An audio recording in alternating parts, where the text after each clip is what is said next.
So we're back with another loss reaction. But this one's different because every other loss we had, I could like pin it on somebody or a part of the team. You know what I'm saying? Like, oh, I don't like what Jason Garrett did. The offense was trash. I don't like what Patrick Graham did. The defense was trash. And you know what? That still holds true. The defense was dog water. The defense was pure basura during the entire game. They get no excuses, all right? They've been very bad the entire year, and they've been just absolutely trashed this game. I don't want to hear any excuses. I'm not having it, all right? But we all know the real reason we lost this game. Injuries. Injuries. As of right now, the Giants have 10 injured starters on their team, most of them being on the offensive side of the football. In chronological order, this is the guys we got injured from week 1 to now, bro. Shane Lemieux, Nick Gates, Sterling Shepard, Darius Slayton, Andrew Thomas, Saquon Barkley, Daniel Jones, Kenny Galladay, Rodarius Williams. Oh, I forgot one. Sneak in Blake Martinez somewhere in the middle there. That's 10 right there. That's 10. And then for Saquon, for Daniel, for Rodarius, for Kenny Galladay, 4 out of those 10 came during this game. With 3 of them being cornerstones on our offense, bro, and cornerstones on this team. In Saquon and Daniel. First of all, your franchise quarterback went out. Your franchise tackle is out. Your number 1 receiver is out. Or the guy that's supposed to be your number 1 receiver is out. Like, you're not going to win the game with a trash defense. Let's get that out the way. And I'm going to like make a whole separate video on this. But Kenny Galladay is starting to piss me off, bro. There's a lot of things on this team starting to piss me off. But I didn't see Kenny Galladay get injured. I think this man just sat out because, I don't know, like, yo, he saw everybody's out, he gonna sit out. I could be wrong, I don't know, but Kenny Galladay just, whether it's his fault, whether it's coach's fault, whether it's Daniel's fault, he's just not getting the ball. You know what I'm saying? What am I paying you $20 million for? You know who's getting the ball, though? Somebody that I had to come on week in, week out in the offseason and defend because fans across the league, and I hate to admit it, some really, really bad Giants fans were calling KADARIUS Toney a bust. He hadn't even hit the field yet. KADARIUS Toney had damn near 200 yards from scrimmage this game. He had 196 in total, 186 of them being receiving yards. KADARIUS Toney looked like an absolute monster out there. KADARIUS Toney could not be stopped by the Dallas Cowboys, and this is his second game of getting some legitimate action. Yes, he got ejected. Yes, he lost his cool. Yes, that's on him. Yes, he should be corrected / punished. However, he was the best player for our team today, and this is a guy that people want to write off before the season even started that I never got. You know what I'm saying? I never got it because people were saying he's not a worth first-round pick. He showed today that he's probably the best rookie wide receiver not named Jamar Chase out in the NFL right now. He's worth that pick. You know what I'm saying? Like, I was just so tired of defending him week in, week out because he hadn't even hit the field yet. You know, go get your KADARIUS Toney merch. Yes, it's a shameless plug. All right? But listen, this man is the truth. Go get it. I'm going to be rocking this tomorrow. Because I'm still a Giants fan, and guess what? I love the fact that one dude is an absolute dog on this team. Because we ain't got no dogs on the defense. Man, we ain't got no dogs on the defense, bro. God damn.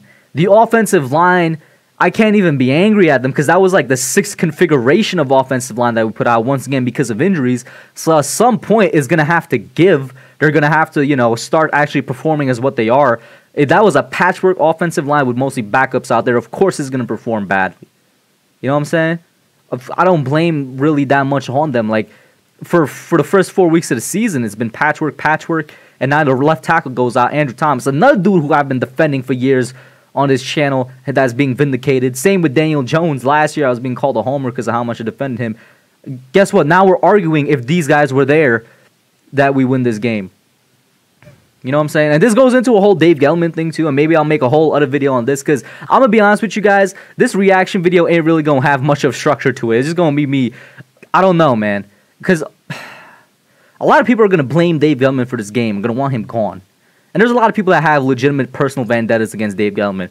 But how can you say that, but at the same time say, oh, if Saquon Barkley didn't get hurt, if Daniel Jones is still in the game, if Andrew Thomas is still in the game, we win. Which, guess what, I agree with.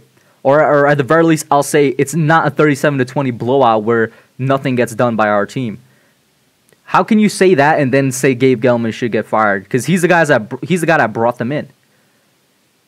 His first round picks have been knocked out of the ballparks, man. You know what I'm saying? He has good drafts. More often than not. He's not the trainers. We got to really start looking at the trainers. The Giants over the past 5 years have some of the worst training and medical staffs in the league. Because we keep getting these injuries, man. 10 injured starters over the season. And I've been saying for a while now, since week 1, that I'm getting 2017 vibes from this team and from this year. Just off rip. I think I said that in the Broncos video.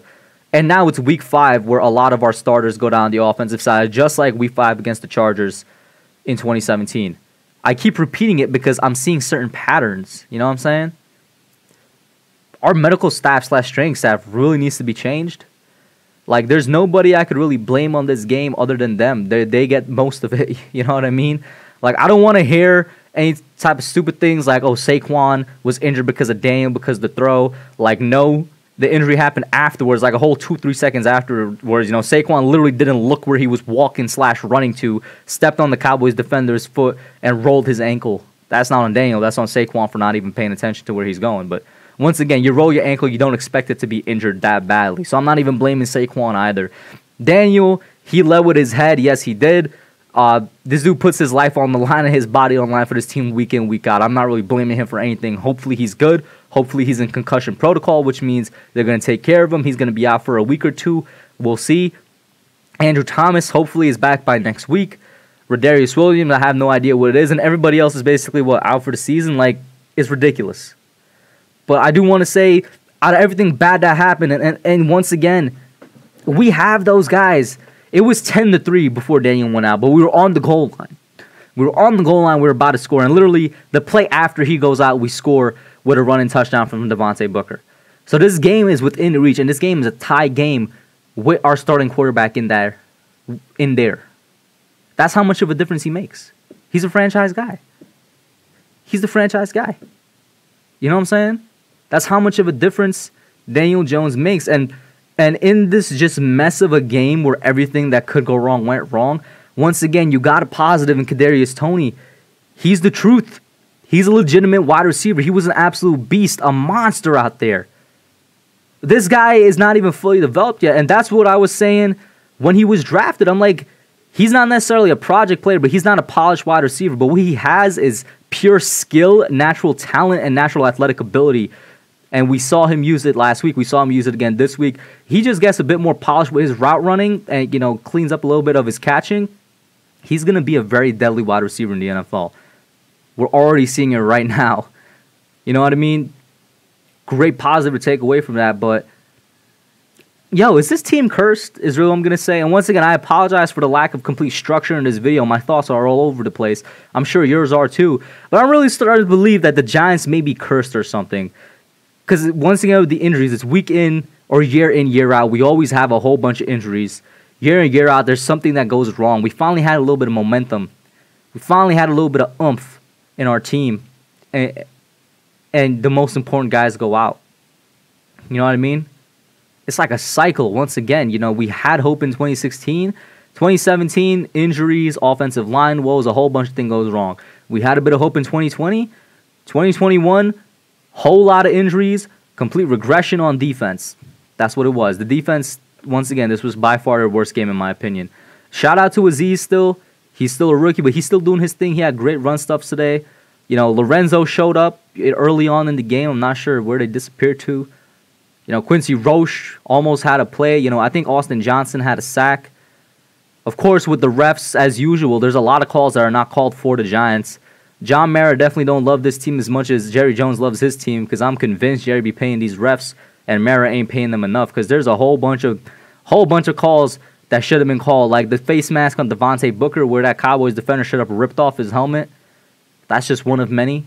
Defensive pass interference on KADARIUS Toney on that one touchdown pass. Like, listen, man, the Giants lost this game. We are very, very injured team right now.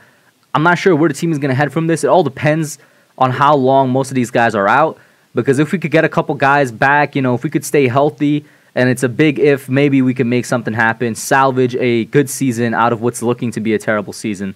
I'm not going to say anything definitive right now except for the fact that KADARIUS TONEY is that guy. Young Joker, yo, support him on Spotify with his music, man. He's doing something for us. That's really what it is. You know what I mean? Defense is in the gutters right now, man. Absolutely in the gutters. And nobody on this defense is truly trash. Maybe I'm gullible for believing that, but I don't believe that James Bradbury is trash. I don't believe that Leonard Williams is trash. They're obviously not performing like their 2020 selves, but they're not trash. I don't know what it is. They're 100% underperforming, and the defense as a whole is bad. But those guys, nah, there's no way that I could say they're trash, man. Whatever it is, I can't figure it out. It's just that the defense is really bad right now. We're in the gutters as a team. Put your thoughts down below. Let me know what you think. That's it for now. I'm out. Thanks for watching. Don't forget to like, comment, subscribe, and share. I'll catch y'all in the next one.